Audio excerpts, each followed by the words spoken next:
Nay, Oh. si tatay po ba nasan? Eh, wala. Bakit? May kailangan ka ba? Kasi po gusto kong humingi ng tawad kay Itay. Dahil mula nung nakabalik ako dito sa bahay natin, hindi ko pa rin po siya nakakausap. Nasa trabaho ang tatay mo.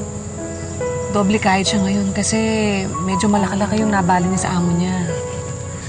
Alam ko naman, Nay, ayaw niya akong makita. Ramdam ko iniiwasan ako ni tatay. Pero hindi ko po siya masisisi dahil ang laki ng kasalanan na gawa ko sa kanya. Anak, huwag mo masyadong iniintindihan. Nasa trabaho ang tatay mo.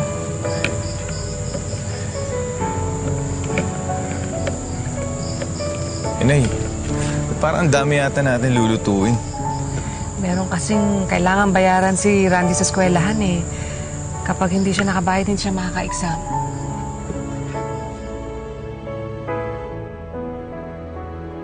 Tol, susuli ko rin to Tsaka pakisabi kay Naylita, salamat din Wala yun. Ang lakas mo nga kay nanay. Talaga? Hindi nga nagpapautang yun. Teka, sigurado ka naman dyan sa gagawin mo? Oo, Tol, sigurado na ako. Tsaka tinext ko na si Michael Tulungan niya ako makahanap ng trabaho dun. Salamat Sige. Ben. Raymond, tagi ka muna. Dito ka na lang. Ano muna tayo? Sige. Pas muna ako. Bago na, Brad. Siya, sige. Ingat sila sa'yo doon. Salamat. Balik lang ako. Oh, ako na ba? Ano na? Aling maming, hinihinga ko lang na tindahan araw-araw.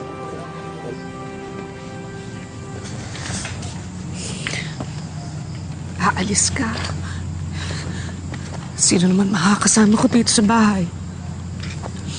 Nay, gusto ko naman kayong samahan dito sa bahay Masaya naman po kung kasama kayong nagluluto tuwing umaga Kaya talagang hindi sapat yung kinikita natin para pag-aralin si Randy. Pagtulungan natin. Kaya naman natin yun, anak. Ito, Nay. Ipadala nyo kay Randy. Anak. Tapos kung anong matitira dito, gamitin nyo dito sa bahay. Na. Mas kailangan mo yan sa Maynila. Itabi mo na yan. Sige na, anak. Hindi, Nay. Sige na, tanggapin nyo na po. Para man lang sa paraan na to, makatulong ako sa inyo, makabawi ako sa inyo. Sige na, Nay. Tanggapin nyo na po. Pagtulungan natin makapagtapos ng pag-aaral si Randy. Sige na, Nay.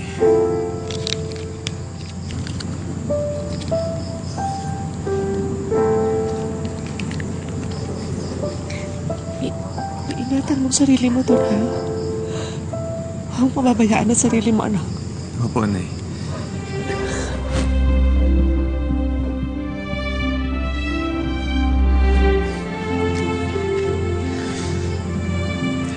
Tsaka, Nay, ipagpaalam niyo na po ako kay tatay.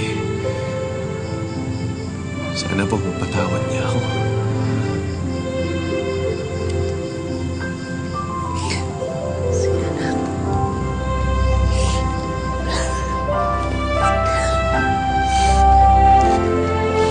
Tawag ka. Opo, Nay.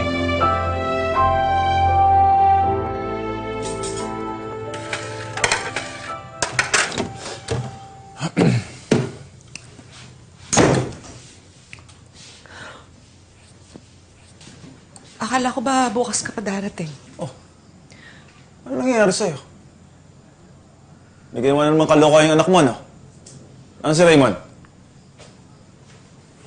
Umalis siya, punta ng Maynila. Nabarkada na naman. Alam ko naman di tatagal yun. Kilalang kilala ko na yung anak mo. Ben, nagpunta si Raymond sa Maynila para magtrabaho. Gusto niyang makatulong sa pag-aaral ni Randy. Sus! Naniwala ka naman. Naglalakwatsa lang yung doon. Bakit ba asang-asang magbabago pa yung anak natin? Dahil anak ko siya. Dahil alam ko may kasalanan tayo, kaya siya nagkaganyan. Ano kasalanan? Ha? Wala tayong kasalanan. Naging mabuti tayong magulang sa kanya. Talaga? Hindi ba parte ng pagiging mabuting magulang ang naunawain, patawarin ang mga anak nila sa mga maling ginawa nila? Nagkamali si Raymond. Pero pinagsisihan niya yon at humingi na siya ng tawad sa akin at kay Randy. Pero kahit ilang beses ko siyang patawarin, hindi magiging masaya si Raymond hanggat hindi niya nakukuha ang pagpapatawad ng tatay niya.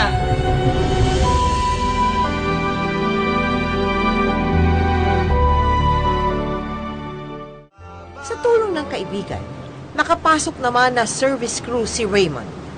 Nagsipag siya sa pagtatrabaho para matustusan ang pag-aaral ng kapatid at para na rin mapakita sa ama na nagbago na talaga siya.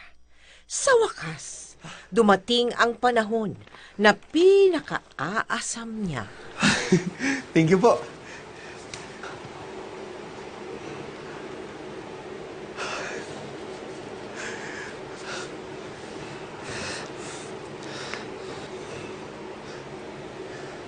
Teka lang, ha? Sige, tara. Tol. Michael. Kapatid mo. Tol, tumatawag. Randy? Oo. Hello, Randy. Kuya, nakuha ko na yung final grades ko. Gagraduate na ako. Talaga? Tol, congrats ha. Sabihan mo kung kailan yung graduation mo ha. Pupuntahan kita. Talaga, kuya? Promise yan, ha? Oo, promise. Ano ka ba? Parang hindi kita utol eh. Salamat, kuya. Maraming salamat. Ano ka ba? Oo naman. Siyempre, utol kita eh. Graduate na Randy namin Aling Sonia, graduate na po si Randy. Ay, huwag niyo mapansinin. Kapatid ko nakakaya po. ka, ha? Ang talino, ang galing sa Hayaan school. mo. Siyempre, proud sa'yo yung Grabe, graduate na. Kaya maingay, kuya. Wala kanina sa Tay, Oh, ang ingay mo ah. Sabagay, naiintindihan ko pinagdaanan mo. Laki ng sakripisyo mo sa kapatid mo. Para ka na rin magulang eh. Salamat ah. Siyempre po, tay.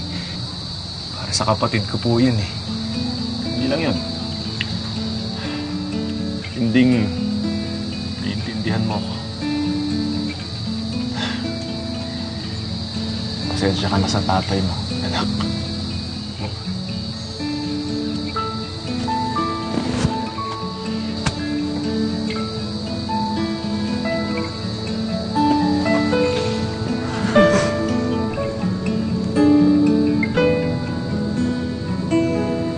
Congrats, ha?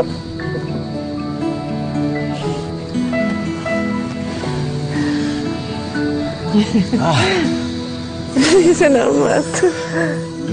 Makailanman hindi magbabago. Ang sinisigaw nitong aking puso. Mag-handshake tayong dalawa. Yan! Siyempre, dapat ganyan. Pero teka, bago tayo matapos, alam ninyo, sa totoo lang, yung nangyari sa inyo, alam mo, nangyayari din yan sa maraming iba. Di ba?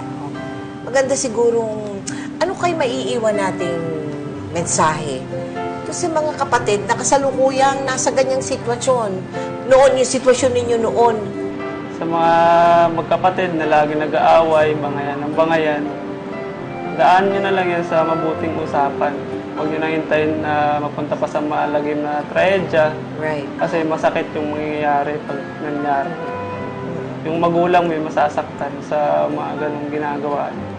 Kaya pag-usapan nyo na lang mabuti para maayos yung gulo.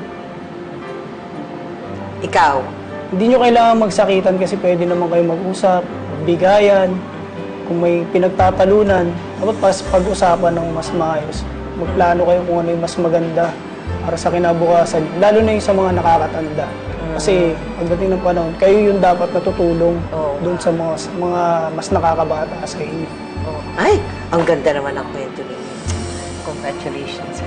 Congratulations. Thank you po. At ako'y mananalangin na sana patuloy talaga.